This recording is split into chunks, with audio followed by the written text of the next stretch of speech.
اللہ کی کبریائی کی بات پہلے بھی آپ بارہا سن چکے ہیں کہ جو کائنات کے تمام لوگ اللہ کی بغاوت کرنے لگ جائیں تو اللہ کی سلطنت میں رائی کے دانے کے برابر بھی کمی نہیں ہوتی، اور اگر سارے لوگ اللہ کی عبادت کرنے لگ جائیں تو اللہ کی سلطنت میں رائی کے دانے کے برابر اضافہ نہیں ہوتا۔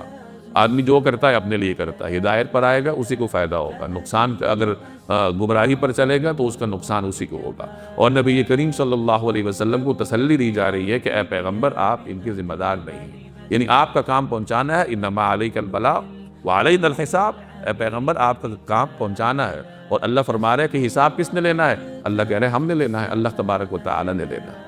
تو اس میں دین کی دعوت دینے والوں کے لیے بھی ایک پیغام ہے کہ دین کی دعوت دینے والے کا کام کیا ہے؟ پہنچانا، منوانا نہیں، پہنچانا ہے، اور اس کو راہ راست پر لانے کا ہر طریقہ آزمانا ہے۔